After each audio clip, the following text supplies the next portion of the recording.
Love isn't always a two-way street. And when jealousy rears its ugly head, it can unleash the devil inside. Diana! What turns a shrinking violet into a savage beast? What are you doing? She was going to commit a human sacrifice. You gotta stop being so clingy, babe. Why can't a young woman let her lover go? It's scary to think just a small girl can snap like that and turn on a dime. Hello? Oh, hey, it's Patricia. Can I speak to Andy? And how does a blast from the past destroy a family? She must have known something horrible was about to happen, but there was nothing she could do. Driven by desire and jealousy, these deadly women become green-eyed monsters.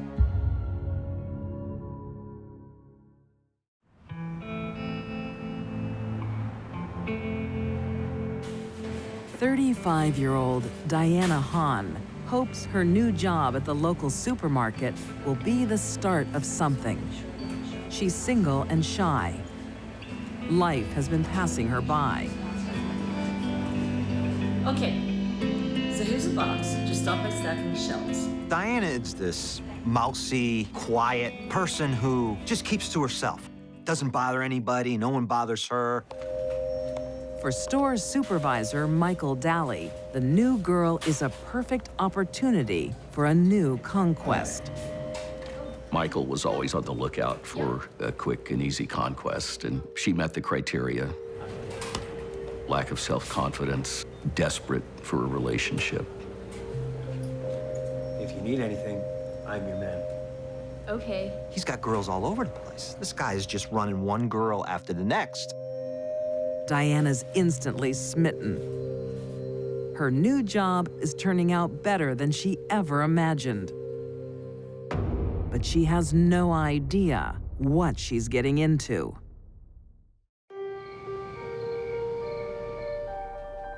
Michael Daly has a family, 2 sons, and wife, Sherry. They were high school sweethearts. She really lived to take care of her boys and her husband, Michael. Have you done your homework?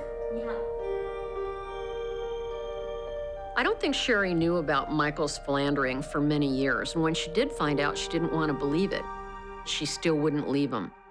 For Sherry, marriage was forever. Even after years of cheating, Sherry still hasn't given up on her husband. You're late. Bad traffic. I'll heat you up some dinner. I've eaten. But you could have called. Don't start. She wasn't willing to throw in the towel, and she was trying to be that perfect wife. But I've been waiting for hours. Well, it wouldn't hurt for you to miss a meal. You look like a barn animal, getting fatter and uglier by the day. Sherry became submissive and dutiful, trying to win Michael back, to get him to fall in love with her again. She was wasting her time. Meanwhile, Michael seduces Diana with practiced ease. Could Diana Haun please go to the warehouse? Thank you. She seemed somewhat desperate to have a close relationship with a male. She wanted to be loved. She wanted a family. Diana lost herself in Michael. She lost her sense of self, if she ever had one, and her work ethic plummeted.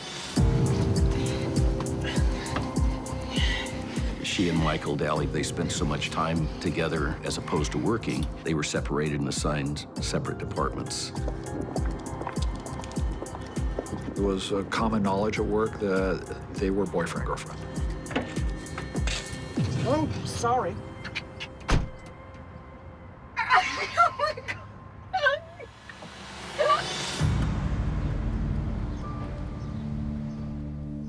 Once again, her husband's behavior is an embarrassment. But this time, Sherry's determined to fight back. Will you be home for dinner tonight? Don't know.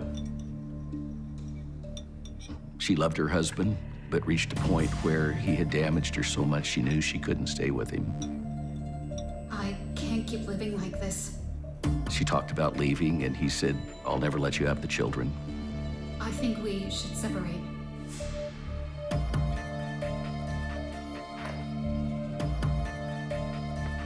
I will never let you take my children.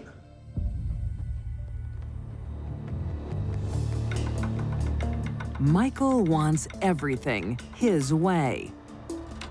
Children, lovers, and drugs. Diana is happy to play along. Even signing herself over for his pleasure. This is for you. This is a declaration that you own my body. She signed a contract that she would devote her body and mind to him. She merged with Michael. Diana seems up for anything. It's your birthday coming up. What do you want? I want Sherry dead. For the first time in her life, Diana has a man who wants her. It's an opportunity she can't resist. She wanted to slip right into the life of being Michael's wife. Diana would get the instant family love and endless adoration that she craved. But Sherry makes the first move. Diana, are you sleeping with my husband? Yes, I am. Stop destroying my family. Sherry confronted Mike and Diana at their place of employment. Let's go home and talk about this. Sherry said she was going to pound her into the ground if she didn't leave her husband alone. It's a declaration of war. And neither woman is about to back down.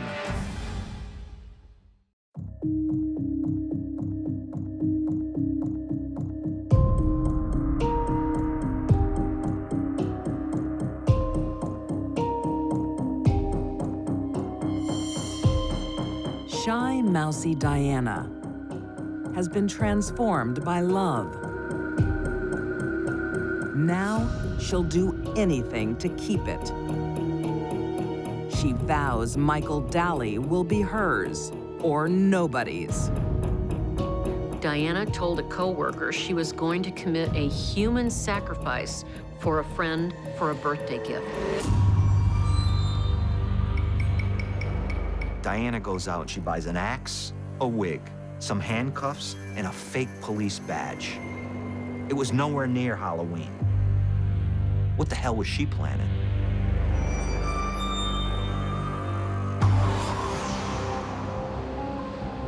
Across town in Ventura, Sherry Daly's shopping trip takes an unexpected turn. As she walked out of the store, her life changed forever. Diana pulls in behind her, similar to what a police officer would do. Ma'am, I'm a police officer, and you're under arrest. Posing as a police officer, Diana captures her prey almost too easily. Sherry went with her, handcuffed. She didn't question authority. I think that she was taken aback, did not recognize Diana, and she submitted to what she believed the authority of the state, a police officer, and she followed the directions. But it doesn't take long for Sherry to wise up.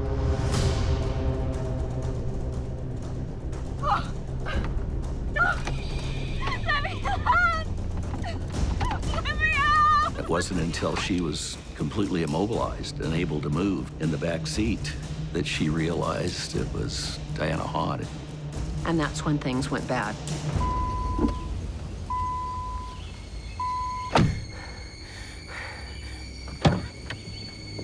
What are you doing? Get off me! Diana is fulfilling her lover's birthday wish.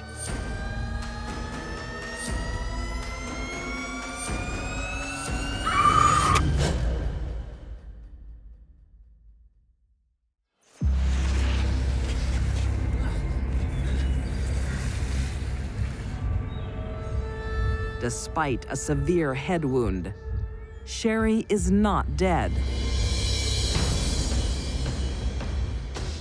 But Diana's not done yet.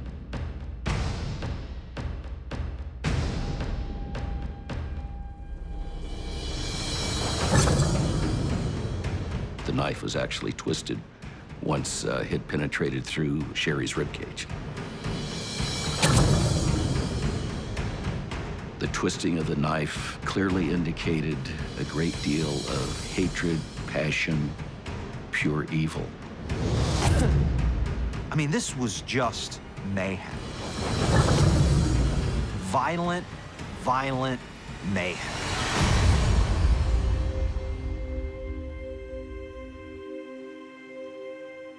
How can you do this to her? You know, such a sweet person.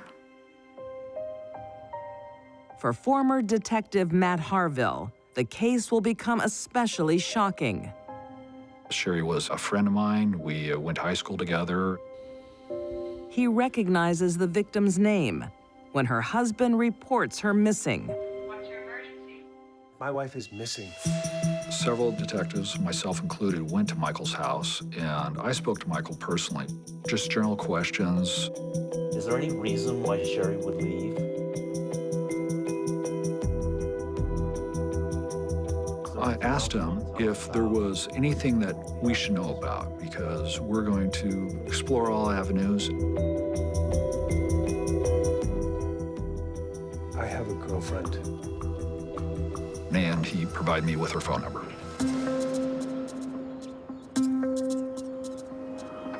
Detective Harville has no reason to suspect Michael until the next morning when he visits Diana. Good morning, ma'am.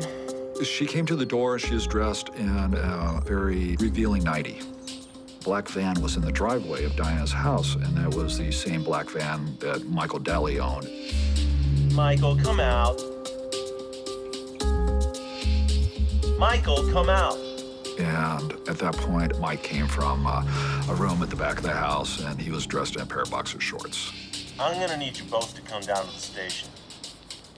The police found Michael and Haun together having sexual intercourse. Not exactly the thing that the grieving husband does the day after his wife was kidnapped. Michael and Diana's future together lasts less than 48 hours. They've left a long trail of evidence. We had bank records. We knew where she had written checks recently. Diana's checks lead straight to a wig shop.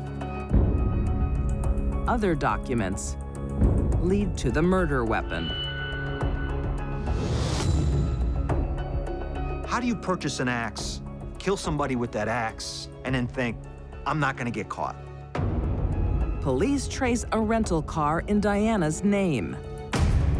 The car was full of blood, fiber and hairs and things of that nature from Sherry's murder. There are even witnesses to the kidnapping at the shopping center. The witnesses saw the female driver get out, who we ultimately identified as Diana Haun. They left an incredible trail, and we were able to put this case together to a powerful, beyond any reasonable doubt case. Confronted by the truth, Michael tries to throw his lover under the bus. Mike loved Diana so much, he blamed her for singularly killing Sherry. That's how devoted he was. It doesn't work. In 1997, the birthday boy is convicted of kidnapping, conspiracy, and first-degree murder. He's sentenced to life without parole. All Diana ever wanted was a life with a happy ending. Instead, she receives a life sentence. Guilty of first-degree murder, she has no chance of parole. They will spend the rest of their lives in prison suffering every day. For some people, falling in love with the right person brings out the best in them. In Diana's case, falling in love with Michael brought out the worst.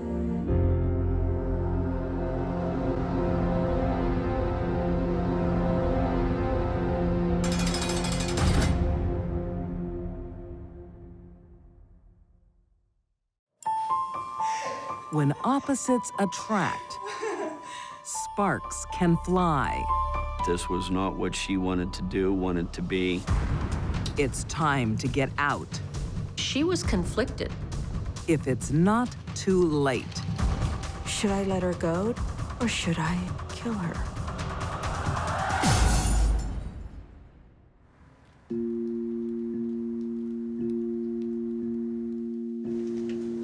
A timid woman in the modern world, 25-year-old Erin Everett keeps to herself. Erin was an assistant at a personal care home and nursing home. She was very shy, very quiet, almost to a fault. But when Erin first sees 21-year-old colleague Tori Minnick in Jerome, Pennsylvania, she's entranced. She saw Tori and she thought she was beautiful. She liked how she smiled. She was vivacious and outgoing. Erin.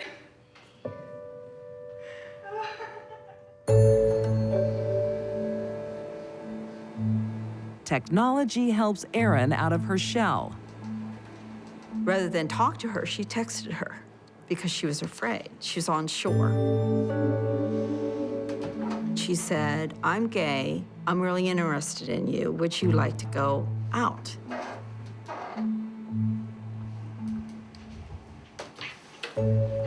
And Tori answered yes. And that's how it started.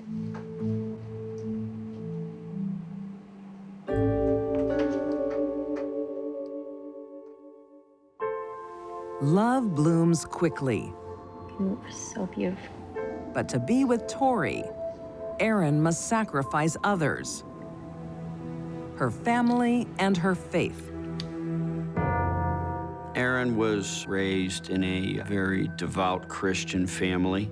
She was very connected to her church and the activities that flowed from that, but she was also in love with a woman, and that does not go well with church doctrine.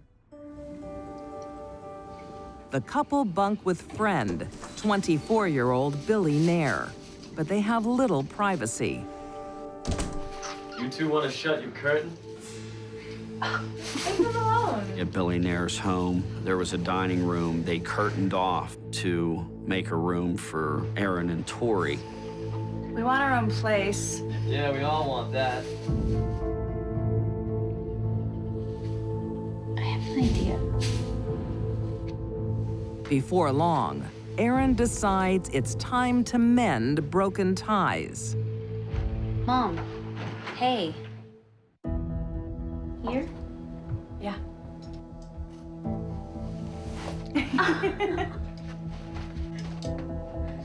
Erin's parents allow the girls to move in, even though it goes against their religious beliefs. Thanks, Mom. When Erin started dating Tori, she stopped going to church. She stopped being part of the church community, which she had been a part of since she was like 6 years old. Erin is overturning her life, and she wants Tori to be part of it forever. Will you marry me?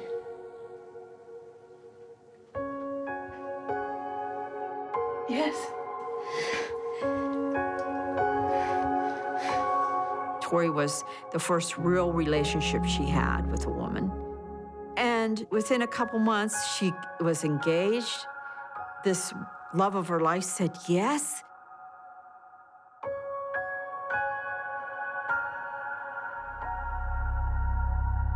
But Tori's not telling the whole truth. She has feelings for another. Just before she met Erin, Tori split up with her boyfriend of 3 years. They fought on and off during that period of time, according to Tori's dad.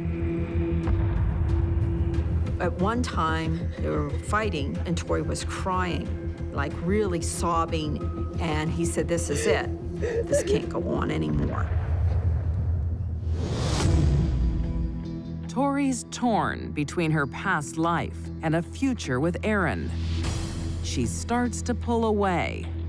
Aaron and Tori worked separate weekends. So on the weekend, when Aaron worked, Tori would go home to be with her family. When Tori went back to her family's home, she would take the ring off. Tori's family did not ever see the ring. Aaron knows something's up. You went to your parents' place last weekend. You know I don't like being here when you're on the night shift. Your parents are here. Erin had sacrificed all she believed in for this relationship. You gotta stop being so clingy, babe. You just don't love me like I love you. I do love you.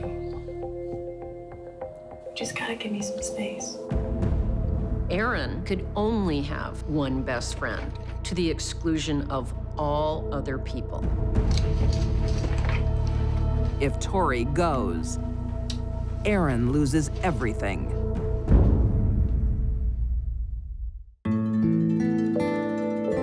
21-year-old Tori Minnick is secretly engaged to a woman. But she has no intention of marrying her because an old flame is reignited. Her high school sweetheart. We should move in together. They were in the process of rekindling the relationship. I'd like that.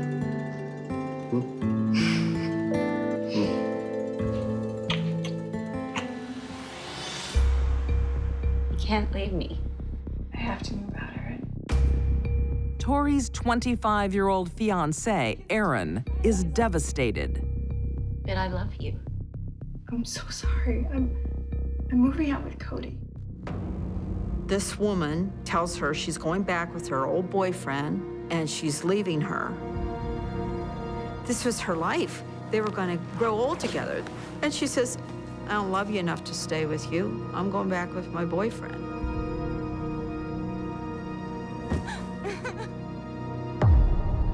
She never really loved me. She's using me. She destroyed my life. I have nothing to live for.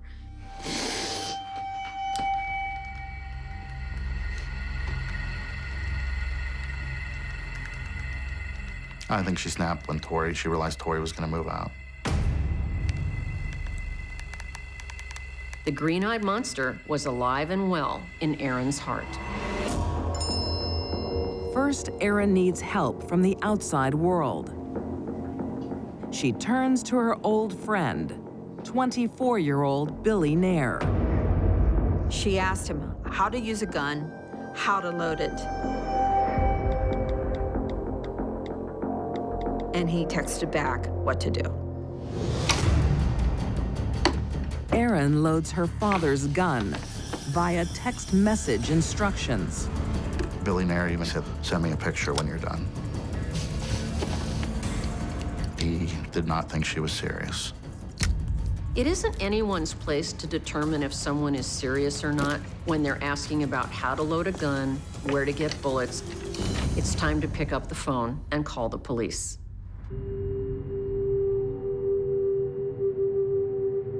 The next morning, March 25th, 2011.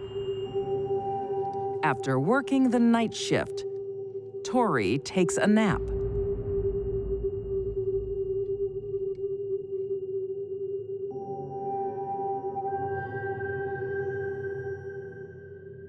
Erin wonders if she'll let Tori wake up.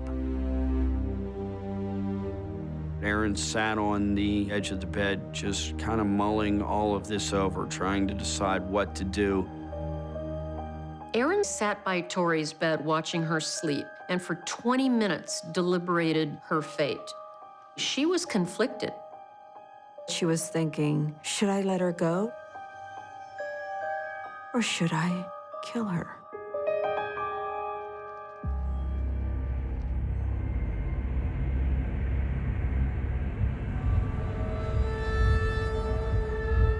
Erin pulled the trigger. She just looked at her and shot her twice in the head. Aaron put 2 bullets in Tori's brain, and that should have been the end of it, but it wasn't.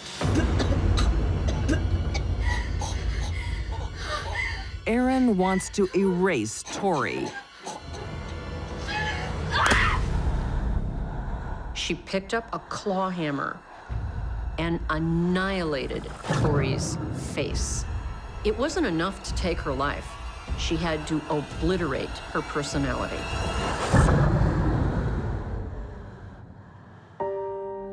I can understand Aaron being brokenhearted, hurt that she was losing Tori, but the desire to destroy Tori so that she couldn't be with someone else escapes me. That's not love, that's evil. Erin's done the unthinkable. Now all she cares about is protecting herself. Erin was frantic. At this point, it clicked what had happened here, what she had done. She tried to stage the scene to make it look like there had been a burglary and that someone broke a window and came in. She broke a window, but she broke it from the inside.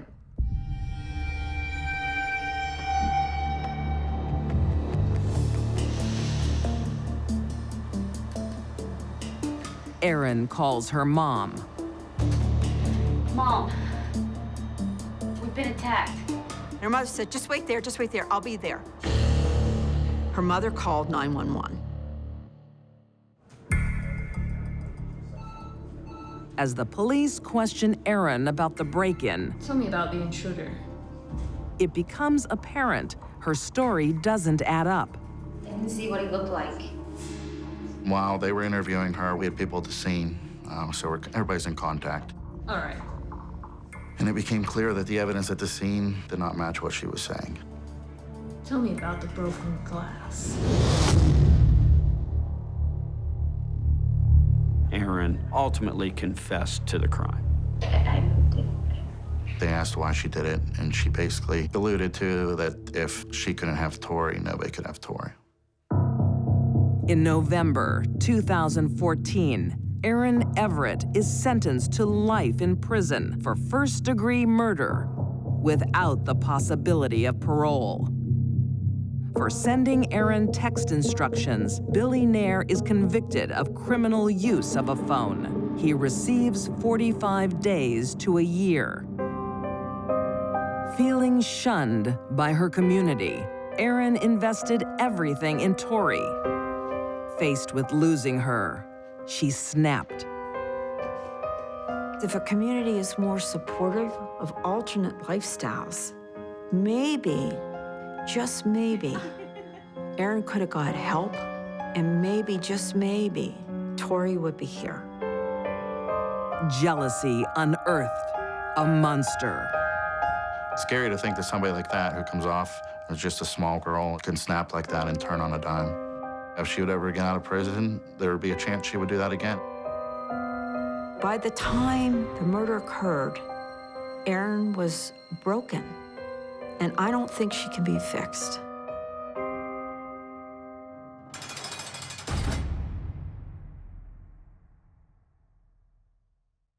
Next, love comes in many guises. She was the fun girl who liked to ride her horses. But peel back the mask. She was also the bitter, jealous ex-girlfriend. And it isn't always pretty. Patricia Rorrer gives jealous, vengeful women a bad name.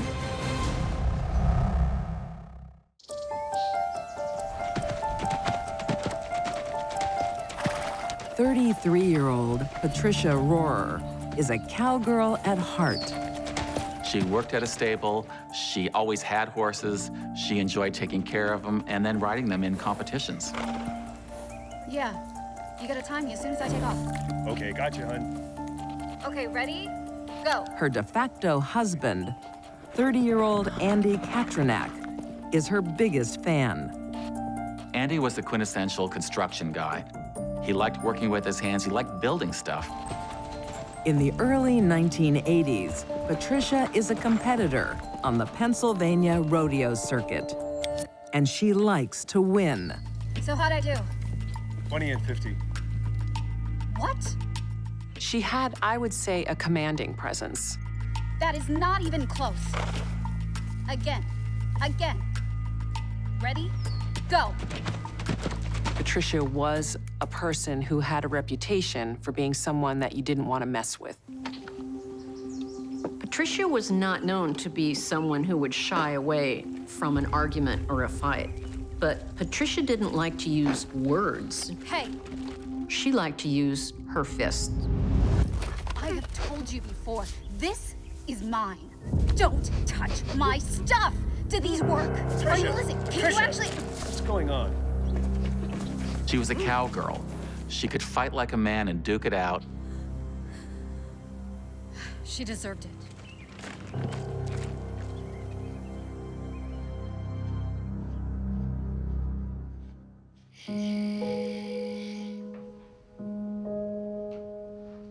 Along with her temper, there's sadness. What's wrong?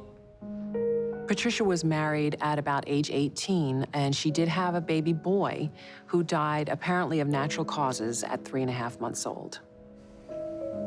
She's desperate to have a baby with Andy. When Patricia Rorrer was living with him, she couldn't get pregnant. And I think that upset her. It's gotta be you. That's not fair. I've already had a baby. Come to bed. There's no point. Not with you, anyway.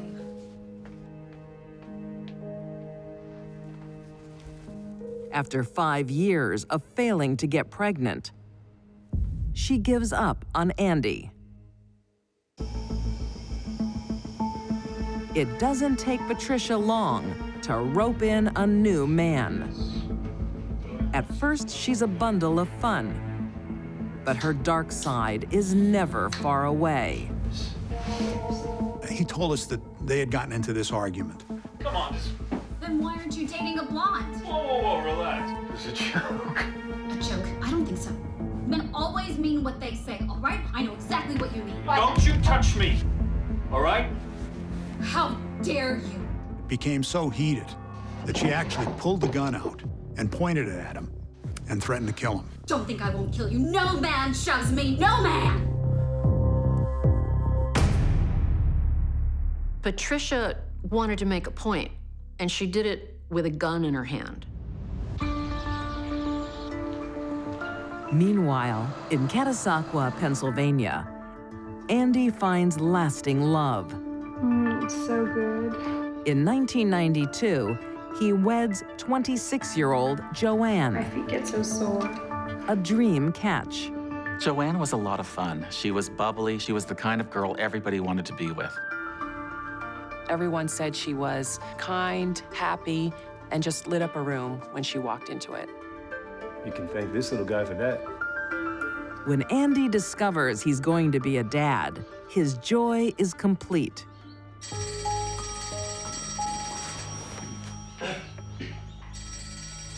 Until he gets a blast from the past. Hey, Andy. It's Patricia. Sorry, who is this? What, have you forgotten me already? It's been 5 long years since Patricia walked out on him. How you doing? For Andy, a lifetime ago. I think she was still hoping that there could be a relationship between him and her. Yeah, I'm okay. How are you? Never better. I'm married with a baby on the way. Oh, wow. It's great news. Speaking for Andy, that's not what he wanted. Nice to talk to you, but I've got to go. For Patricia, now a bleached blonde, living far away in North Carolina, it's a stinging blow. Patricia was holding out hope that she and Andy would get back together again. But being married with a baby on the way made that impossible. But Patricia's not the type of woman to take no for an answer. You can't tell me what to do. I just did.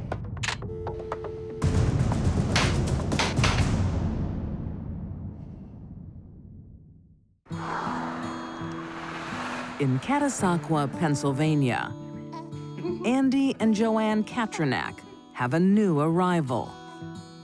Baby boy Alex. But Andy's ex, Patricia Rorrer, is consumed by jealousy. To put it mildly, Patricia could not let Andy go. She knew he was married and had a new baby. But that doesn't stop her from trying to lure him back. Hello? Oh, hey, it's Patricia. Can I speak to Andy? It's that Patricia. Joanne was not only upset but angry that Patricia Rorrer called again and obviously wanted to continue the relationship. Andy doesn't want to talk to you. And she told her in no uncertain terms that she was not to call back. We don't want you calling here again. You can't tell me what to do. I just did. And hung up on her.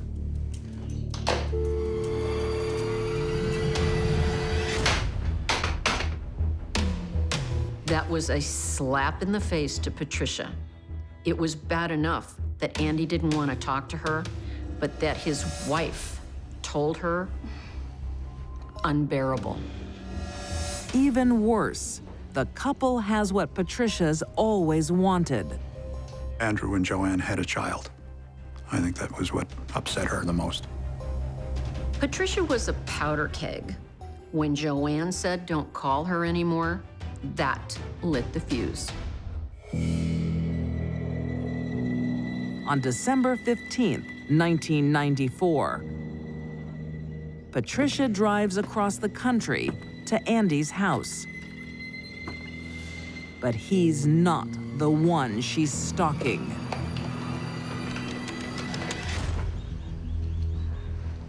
Hey, Mom, it's me. While she's inside, she overhears Joanne talking to her mother-in-law, making plans to go out shopping.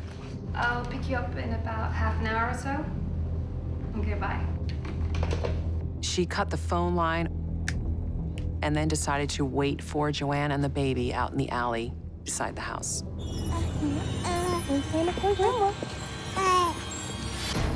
Put baby in the car and get in the driver's seat. Don't look, go. Enough, come on. Her plan is to hurt Andy through those he loves the most. Driver's seat now.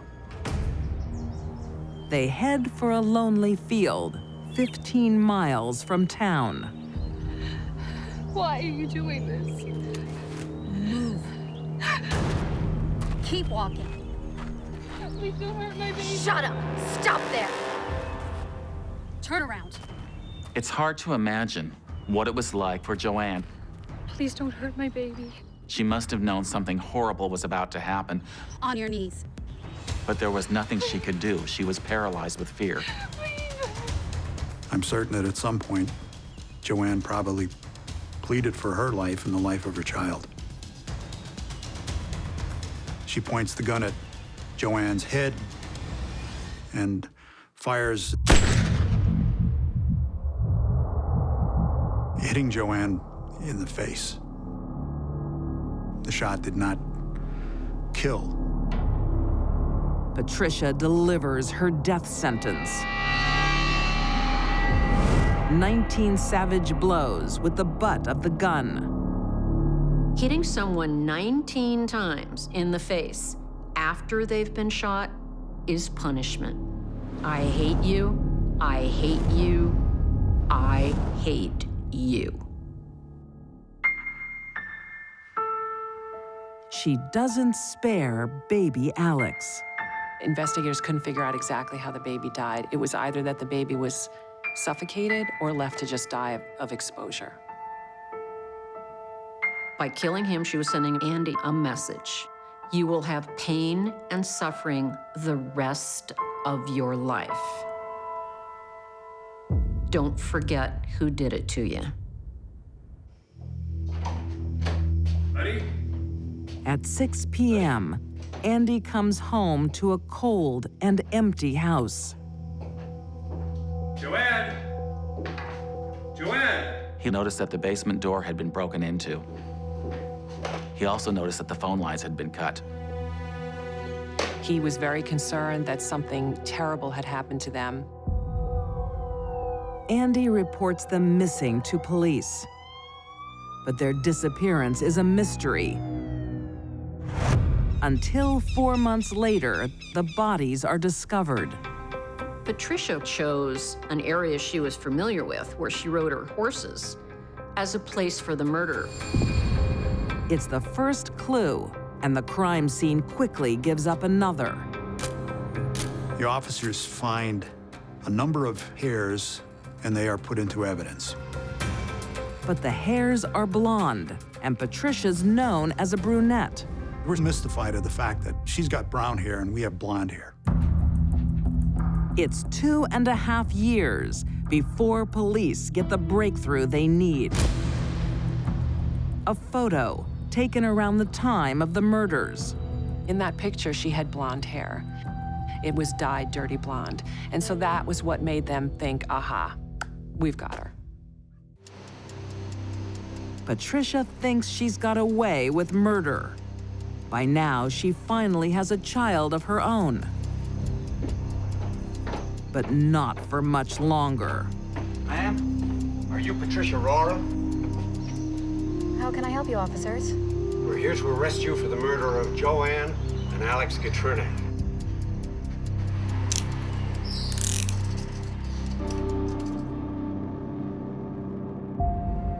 In 1998, Patricia Rorrer is convicted of first-degree murder and sentenced to life in prison without parole.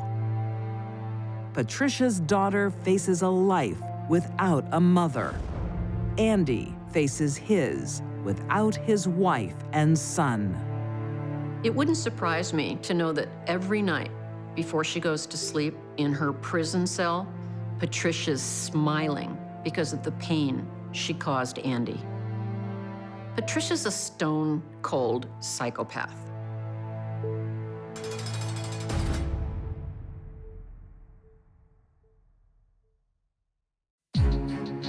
These deadly women didn't know the meaning of true love. To please her lover, Diana Haun sacrificed a young mother. Everett chose to murder her fiancé rather than set her free. And Patricia Rorrer destroyed her ex by destroying his family. Their heartless acts were driven by jealousy and revenge. They were green-eyed monsters.